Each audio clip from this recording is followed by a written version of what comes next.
की जय। जय सीताराम।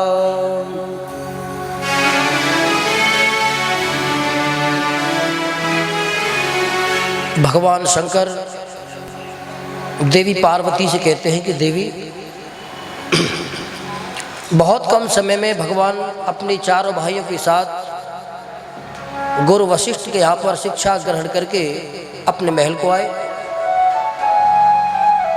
ब्रह्मा जी से जिस शर्त के ऊपर वशिष्ठ मुनि ने इक्ष्वाकु वंश का पुरोहित कर्म स्वीकार किया था,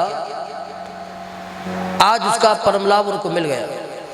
भाई ब्रह्मा जी से यही तो कहा था, जब इक्ष्वाकु जब सर्वप्रथम इस धरा के राजा बने, पहले राजा तो इक्ष्वाकु मनु थे, ब्रह्मा जी से उत्पन्न होकर के।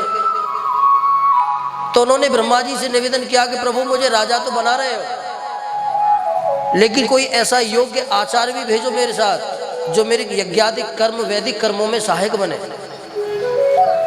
तो ब्रह्मा जी ने वशिष्ठ जी को बुलवाया कि जाओ और आप इनके पुरोहित बन के जाओ। तो वशिष्ठ जी ने हाथ जोड़ करके निवेदन किया था कि गुरुदेव ब्रह्मा जी महाराज, परमपिता परमेश्वर, मैं पुरोहित कर्म स्वीकार नहीं करूंगा। क्यों? क्योंकि पुरोहित कर्म की शास्त्रों में निंदा की गई है, ये अति मंद कर्म है। यजमान के अनुसार चलना पड़ता है, यजमान की सुननी पड़ती है, थोड़े लेट हो जाओ। और सबसे बड़ी बात ये कही कि अपने से ज्यादा यजमान के हित के लिए कार्य करने पड़ते हैं, अपने लिए कुछ नहीं कर पाता ब्राह्मण। ब्रह्मा जी ने कहा कि देख लो, हम तो तुम्हारे फायदे की बात कर रहे हैं कि क्या फायदा, कि ब्रह्मलोक में रह करके जिस तुम परम ब्रह्म के प्राप्ति के लिए जो तप कर रहे हो, जिसकी आकांक्षा तुम्हारे हृदय में है, वही परम ब्रह्म परमात्मा इस वंश में आने वाला है, इनके आगे कुल में आने वाला है। क्या अच्छा आने वाला है कि हाँ,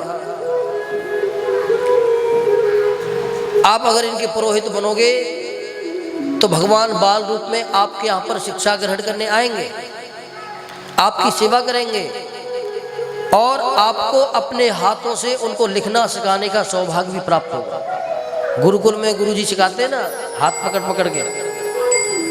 तो आज जब भगवान राम अपने चारों भाइयों के साथ में जब आश्रम में लीलाएं करते हैं, गुरुजी की सेवा करते हैं, गुरुजी की आज्ञा का पालन करते हैं, तो बस उसी परम सुख का अनुभव श्री गुरु वशिष्ठ करते हैं। भगवान के जितने भी मित्र हैं, गुरुकुल में जितने भी मित्र हैं ना, वो भी भगवान की सेवा करके परम लाभ की प्राप्ति करते हैं। रात्रि का जब समय हो जाता है तो भगवान राम और लक्ष्मण जी गुरुजी के कक्ष में जाते हैं और उनके एक पैर एक भाई पकड़ लेता है और एक पैर एक भाई पकड़ लेता है, दोनों पैर दबाना लगते हैं। गुरुजी के बार बार मना करने पर तब उठ करके जाते हैं। अब ये तो कर्म दोनों भाइयों का हो गया, लेकिन जब भगवान राम शयन करने जाते हैं तो फिर क्या होता है कि फिर लक्ष्मण जी भगवान के चरण दबाते हैं।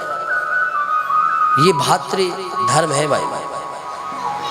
दोनों भाई पहले गुरुजी की सेवा करते हैं और जब गुरुजी के बार बार कहने पर जब राम लक्ष्मण दोनों अपने कक्ष में जाते हैं तो भगवान लेट जाते हैं और लक्ष्मण जी अपने बड़े भाई राम जी के चरण दबाते हैं। जब भगवान शयन कर लेते हैं, जब तक भगवान बार बार नहीं कहते तब तक लक्ष्मण जी भी हटते नहीं।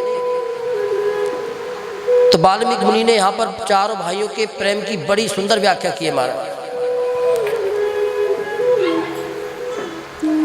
क्योंकि लक्ष्मण जी का तो बचपन से ही भगवान के चरणों में अनुराग है, क्योंकि इनके नाम का मतलब ही यही है, बोरे लक्ष्मण धाम सुराम प्रिय। राम प्रिय ये कौन है? ये राम प्रिय है। इसके दो अर्थ लगाइए, या तो अर्थ ये लगाइए कि राम इनको प्रिय है, या इनके अर्थ ये लगाइए कि राम को ये बड़े प्रिय है। और हैं भी, दोनों ही अर्थ भगवान की लीला में घटित होते हैं, क्योंकि अभी थोड़ी देर में विश्वामित्र आने वाले हैं। तो विश्वामित्र ने ये नहीं कहा कि मुझे राम के साथ में लक्ष्मण को दे दो, उन्होंने कहा कि अनुज समेत अनुज मतलब छोटे भाई लक्ष्मण जी के साथ देव रघुनाथ था, लक्ष्मण जी के साथ में मुझे रघुनाथ को दे दो, क्योंकि वो जानते हैं कि अगर लक्ष्मण को मैंने ले लिया तो राम तो फिर आएंगे ही आएंगे, उनको तो छोड़ा जाएगा नहीं, वो रहेंगे ही नहीं। तो कहने का विषय केवल इतना है, भगवान ने गुरुकुल में रहकर के संपूर्ण शिक्षाएं प्राप्त करी, गुरुओं की सेवा करी, अपनी लीलाओं से, अपने मनोहर सुंदर व्यवहार से गुरुकुल के जितने भी विद्यार्थी थे महाराज सबको आनंद पहुंचाया। और गुरुकुल के जितने भी विद्यार्थी थे उन्होंने भगवान के सानिध्य में विद्या ग्रहण करके अपने जीवन के परम लाभ को प्राप्त कर लिया। जब गुरुकुल से जब विदाई होने लगी तो जितने भी गुरुकुल के ब्रह्मचारी थे, जितने भी विद्यार्थी थे, सभी ने बड़े सुंदर व्यवहार से और सुंदर अनुकूलता का सानिध्य ग्रहण करके भगवान को विदाई दी। वशिष्ठ मुनि की जो गाय है कामधेनु, जिसका नाम नंदिनी है, उसकी भगवान ने परिक्रमा करी, भगवान ने उसके चरणों का अवलोकन किया और कामधेनु नंदिनी ने भगवान के मस्तक पर सूंघ कर उनको आशीर्वाद प्रदान किया। चारों भाई शिक्षा ग्रहण करके अपने अपने घर को आए। बहुत समय के बाद माताओं ने, इतने समय के बाद जब शिक्षा लेकर के आए हैं चारों पुत्र, तो महाराज तीनों माताओं ने खूब प्रेम लुटाया बच्चों के ऊपर। भगवान राम आते ही सबसे पहले कैकेयी के कक्ष में गए।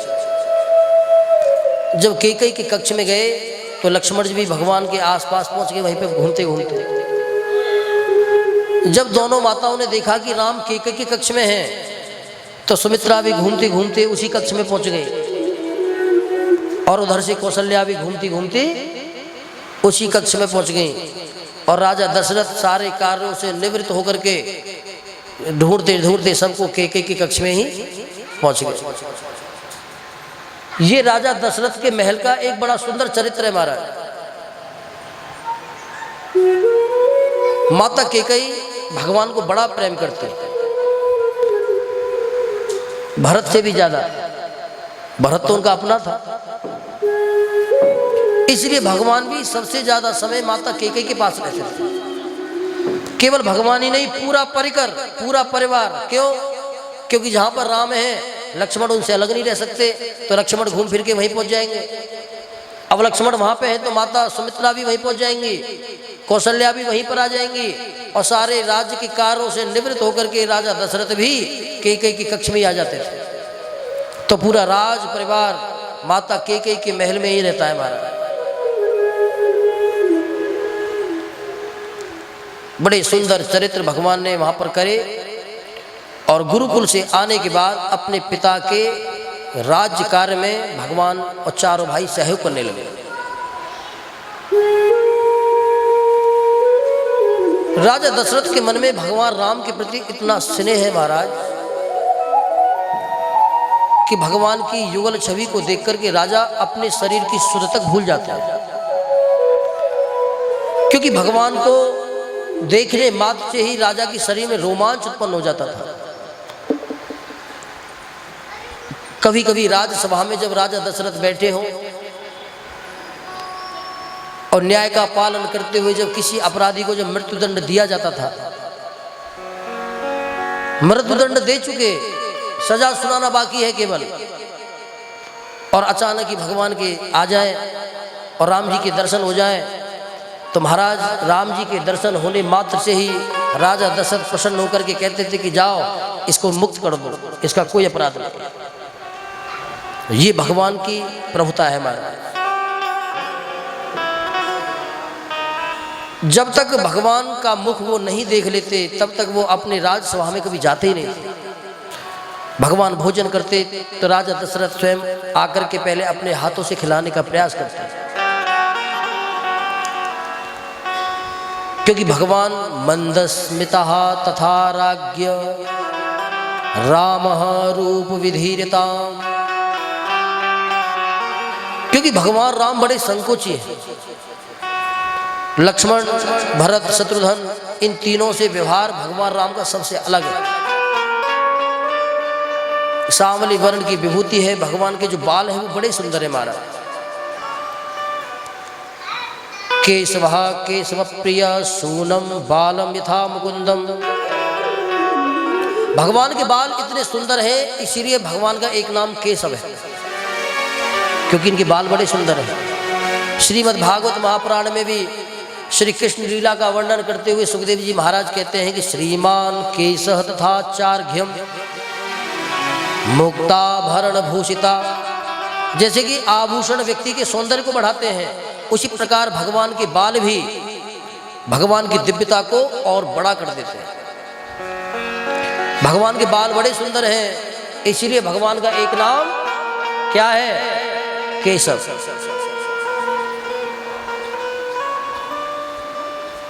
जब वनवास होता है, केवट जब गंगा पार करा देता है,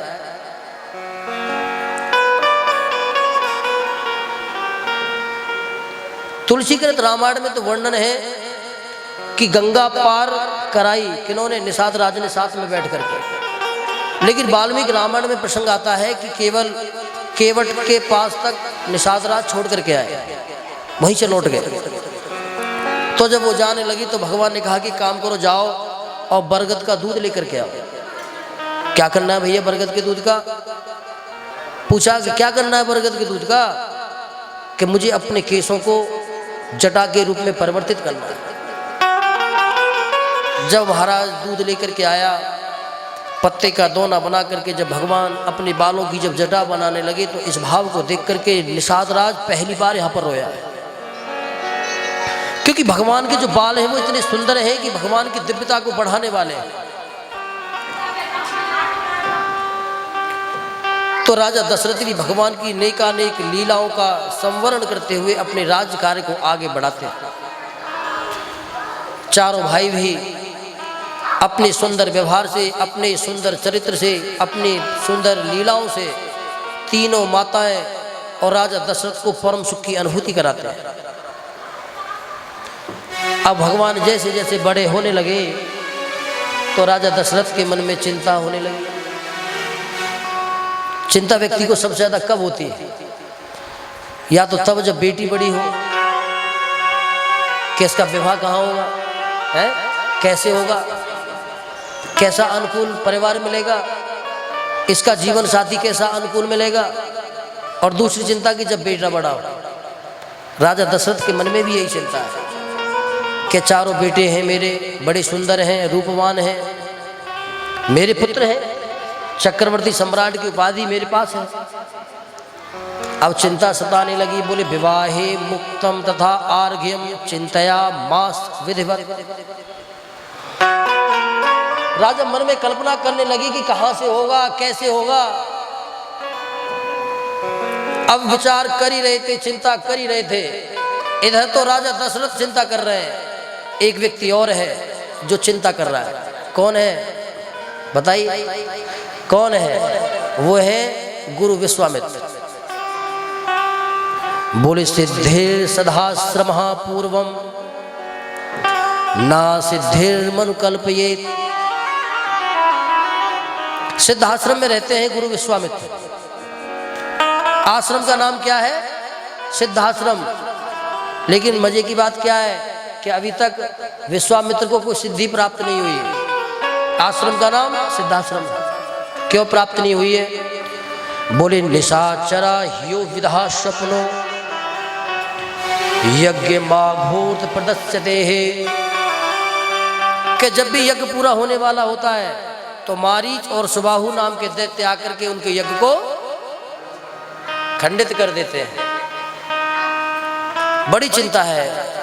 मालूम पड़ा, ध्यान में मालूम पड़ा कि भगवान नारायण का अयोध्या में अवतरण हो चुका है। तो अब जाऊं? मन में कल्पना करने लगी कि मैं जाऊं और मुझे ऐसा आभास है कि उनके द्वारा ही मेरे कार्यों की सिद्धि होगी। तुरंत अपना कमंडल उठाया, एक धौत वस्त्र अपने कंधे पर रखा और चल दिए। वाल्मीकि मुनि कहते हैं कि विश्वामित्र कौन है? बोले गाधी सुतायाम तथा पुत्रम, ये गाधी के पुत्र हैं, क्षत्रिय हैं। यस्योक्त मुक्ता, लेकिन क्षत्रिय भी सक हैं, लेकिन इन्होंने अपने जीवन में इतना तप किया कि राजर्षि की उपाधि को इन्होंने प्राप्त किया है। राजर्षि की जो उपाधि होती है संतों की बड़ी उपाधि होती है, राजर्षि, महर्षि, राजर्षि सत्तम, महर्षि सत्तम।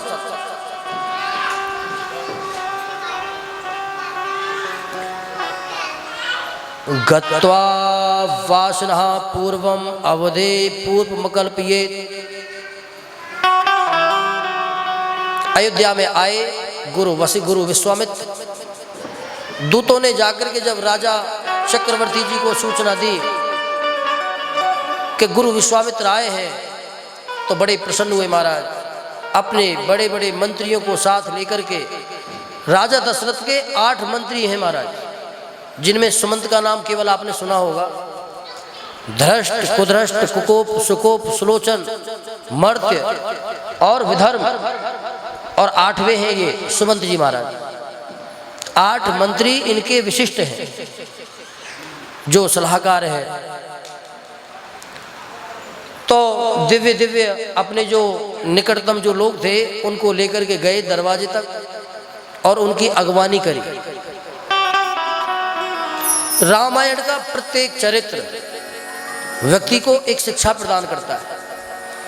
अगर हमारे यहाँ पर गुरु जी आए, तुम्हें मालूम पड़ जाए कि तुम्हारे गुरु जी आए हैं, तो लेटे हो तो लेटे, कोई बात नहीं, लियाओ गुरु जी को, लियाओ। कुछ बैठे हो सोफा पे, गुरु जी आए, किसी ने कहा कि बाबा गुरु जी आए, कोई बात नहीं, भाग थोड़ी जा रहे हैं, लियाओ, बैठे हुए। जब राजा दशरथ ने सुना कि गुरु विश्वामित्र आए हैं, तो सुनते ही आसन छोड़ दिया और अपने बड़े मंत्रियों को लेकर के दरवाजे तक दौड़े दौड़े गए, उनके चरणों में प्रणाम किया, अर्घपाद्य आदि उनको निवेदन किया और उनके चरणों में मस्तक झुका करके, पुष्प डाल करके, जल की छींटे लगा करके अपने अंदर तक उनको लेकर के आया और दिव्य आसन पर उनको बैठाया और हाथ जोड़ करके उनके चरणों में बैठ के कि प्रभु बताओ, मैं दास आपकी क्या सेवा कर सकता हूँ। राजा दशरथ के सुंदर व्यवहार को देख करके विश्वामित्र प्रसन्न हो गए। राजन, जैसी लोगों में, दसों दिशाओं में जैसी तुम्हारी प्रतिष्ठा मैंने सुनी है ना, बिल्कुल ऐसा ही व्यवहार है तुम्हारा, उसमें बिल्कुल भी अंतर नहीं। पूरी पृथ्वी के राजा होने के साथ भी आपका इतना नम्र व्यवहार। देखो, व्यक्ति का यही व्यवहार होना चाहिए। थोड़ा पद क्या मिल गया, बढ़िया नौकरी क्या लग गई, बच्चे नौकरी में क्या लग गए हैं, बढ़िया मकान क्या बना लिया, व्यवहार ही बदल गया। समाज के लोगों के साथ में व्यवहार बदल गया, परिवार के लोगों के साथ व्यवहार बदल गया। थोड़े पैसे वाले क्या हो गए, जब तक साधारण थे तब तक तो चलो प्रणाम करते भी थे, लेकिन अब तो महाराज क्या कहने, अब तो ये विचार आ गया कि ये हमको राम राम कर ले। क्यों? क्योंकि अब हम पैसे वाले हो गए। रामायण का कोई भी ऐसा चरित्र नहीं है जो व्यक्ति को जीवन में उतारने में उपयोगी ना हो। किसी भी चरित्र को उठा लीजिए। राजा दशरथ को जब इतने विनम्र भाव में देखा तो गुरु विश्वामित्र प्रसन्न हो गए कि राजन, अब मेरी केवल आपसे एक प्रार्थना और है। आपका व्यवहार तो मैंने देख लिया, मैं जिस कामना से आया हूं, क्या आप मेरी कामनाओं को पूरा करोगे? राजा दशरथ ने हाथ जोड़ करके निवेदन किया कि प्रभु, ये दास तो आपके चरणों का सेवक है, आप आज्ञा दो, जो आप आज्ञा दोगे मैं सहर्ष स्वीकृति से उसको स्वीकार करूंगा और उसको पूरा करने का वचन आपको देता हूं। क्यों? क्योंकि रघुकुल की रीत यही है, रघुकुल रीत सदा चले आई और प्राण जाहे पर दर्शन जाए। महाराज, रघुकुल रीत सदा चले आए,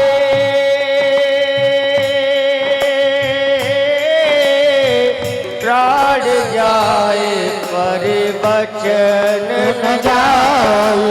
राम सिया राम, सिया राम जय जय राम, राम सिया राम, सिया राम जय जय राम। तो ये तो रघुकुल की, ये राजा दशरथ कहते कि ये हमारा ही वचन नहीं है, हमारे जो पूर्व में जो राजा हुए, जो रघु राजा हुए, उनकी प्रतिष्ठा जो ये फैली। पहले इसका नाम सूर्यवंश था,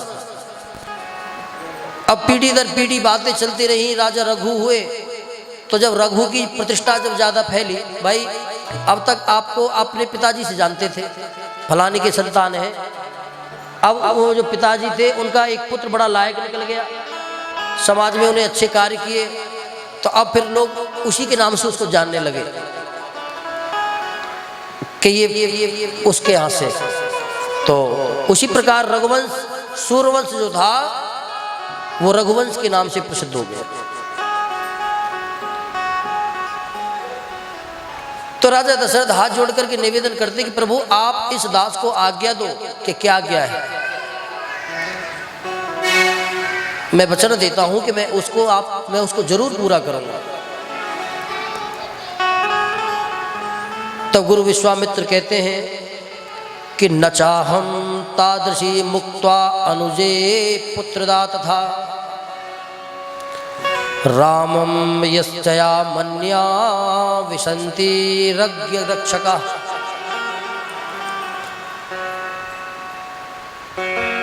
इसी का अनुमोदन करते हुए गोस्वामी तुलसीदास जी महाराज भी कहते हैं कि अनुज समेत देहु रघुनाथा। अनुज समेत, अनुज, देखो मैंने आपको पहले भी दिन निवेदन किया था कि जिन शब्दों का हम उच्चारण कर सकते हैं साथ में उनका उच्चारण करना चाहिए।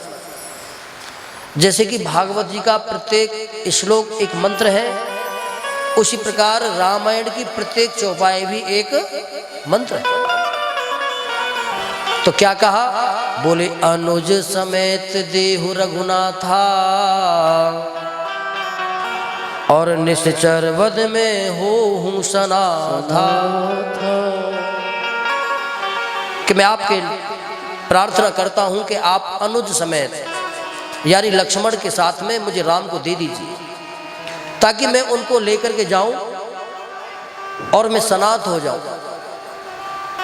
तो किसी ने कहा कि यहां पर आने से पहले क्या गुरु विश्वामित्र अनाथ थे? जो सनाथ होने की बात कर रहे हैं, क्या वो अनाथ थे? कि हाँ, वो अनाथ थे, अनाथ ही थे महाराज। जीवन की इतनी लंबी यात्रा निकल गई, लेकिन जिस कार्य को सिद्ध करने के लिए उन्होंने इतने जीवन को व्यतीत कर दिया, उसका लाभ उनको मिला ही नहीं, इसीलिए वो अनाथ है। मन में बड़ा दुख है, बार बार यज्ञ करते हैं लेकिन कोई फल प्राप्त नहीं होता। राजा दशरथ से जब निवेदन किया तो राजा दशरथ व्याकुल हो गए। केवल कहने मात्र से ही राजा दशरथ व्याकुल हो गए। और वाल्मीकि मुनि कहते हैं कि इतना कहने के साथ ही एक मुहूर्त तक राजा दशरथ मूर्छित हो गए, मूर्छा को प्राप्त हो गए महाराज। एक मुहूर्त के बाद में जब उनकी मूर्छा खुली तो हाथ जोड़ करके निवेदन किया, बोले ग्रथंस ग्रथांतरे यस्य यस्य मुक्ता हरेर गुरु। कि गुरुदेव, वैसे तो आपने जो कहा है मैं उसका खंडन नहीं करता, आप इस दास से जो आपके मन में हो आप वो मांग लीजिए, लेकिन राम की तो कल्पना करना ही व्यर्थ है, क्योंकि मैं राम को तो चाह करके भी आपको नहीं दे पाऊंगा। क्यों नहीं दे पाओगे? बोले मम जन्मम पुत्रम च चित्ते न बिनाम निद्राम लभते पुरुषोत्तमः मृष्टमन्युमुपानीतं स्नाति निहति केशवा। क्योंकि राम के बिना मेरा जीवन नहीं है, क्योंकि राम के बिना मैं कुछ कार्य करता ही नहीं हूं। प्रातःकाल उठ करके जब तक उसका चेहरा नहीं देख लूंगा तब तक मैं अपना राज्य कार्य शुरू नहीं करता। ना नीतम पित्रम, ना कुछ पितरों की कार्य करता, ना खाता हूं, ना सोता हूं, ना नहाता हूं। तो इसलिए न भीते रामम पुत्रम च, मैं चाह करके भी अपने पुत्र राम को तुम्हें नहीं दे सकता। और तुमने भी कहा था कि निस्सरों को मार करके। और महाराज मेरे बच्चे तो ऊन मासिक वर्षेण ऊन षोडश वर्षेण यस्य पुत्रम समनहिता। ऊन वर्षी, ऊन का मतलब क्या होता है? ऊन का जो प्रयोग होता है वो कम के लिए होता है, जैसे 19, 29, 39, 49। तो ये किसके लिए प्रयोग होता है? ऊन शब्द कम के लिए। तो यहाँ पर राजा दशरथ क्या कहते हैं कि ऊन षोडश वर्षेण। ऊन षोडश का मतलब 16 से पहले, कि मेरा बेटा अभी 16 वर्ष का भी नहीं हुआ है। ऊन षोडश मतलब 16 का भी नहीं हुआ है।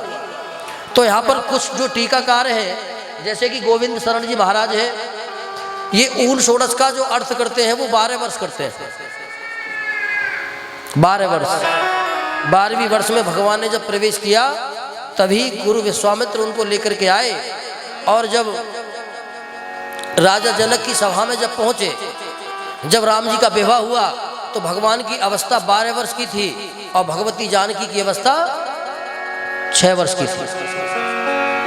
गोविंद शरण टीकाकार ने इस शब्द की व्याख्या की है और वाल्मीकि रामायण में भी इसी पर चर्चा की गई कि महाराज मेरे बेटे तो अभी 19 वर्ष के भी नहीं हुए, फिर मैं कैसे दे सकता हूं? आपके मन में जो कामना हो आप मांग लो। और राम को तो कैसे भी देना नहीं बनता महाराज, इसलिए आप मुझे क्षमा करें।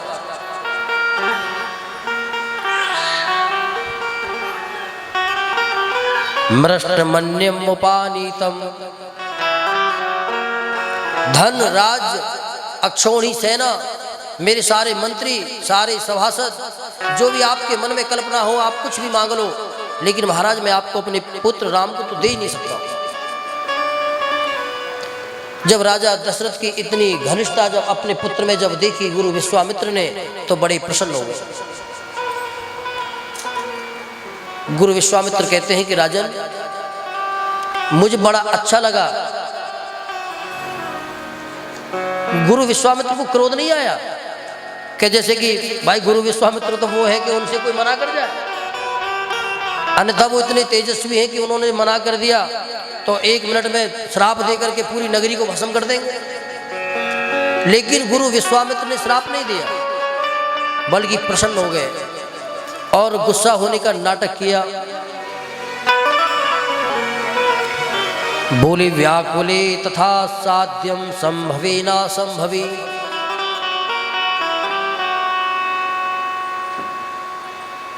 विश्वामित्र ने जब राजा को इतना व्याकुल होते हुए देखा तो विश्वामित्र कहने लगे कि राजन कोई बात नहीं, अगर तुम्हारे मन में इसी प्रकार का भाव है तो मैं तुमसे दोबारा नहीं कहूंगा।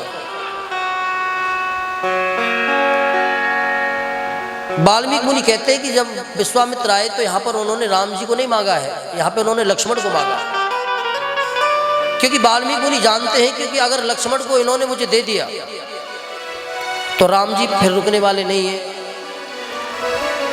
तो यहाँ पर वाल्मीकि मुनि कहते हैं कि ध्यात्वा लक्ष्मणः पूर्वम न रामो न भक्तिवे। अगर हम राम की भक्ति करें और लक्ष्मण का पूजन ना करें तो भगवान राम भी हमारी भक्ति को स्वीकार नहीं करेंगे। इसीलिए भगवान को जो राम दरबार होता है ना, उसमें दोनों भाई नहीं है, लेकिन लक्ष्मण जी जरूर है। लखन दाहिनी ओर वो आता है ना दोहा, तो उसमें आता है कि लखन दाहिनी ओर, दाहिने अंग में लक्ष्मण जी विराजमान है। और जब पूरा राम दरबार होता है फिर क्या होता है? बोले चरणे लक्ष्मण साध्यम। लक्ष्मण जो है वो भगवान के चरण साध्य है, फिर वो उनका स्थान चरणों में हो जाता है। बार बार निवेदन करने लगे, आखिरकार जब उन्होंने स्पष्ट मना कर दिया तो विश्वामित्र ने कुछ भी नहीं कहा कि कोई बात नहीं, जैसी आपकी इच्छा हो आप ऐसा करो।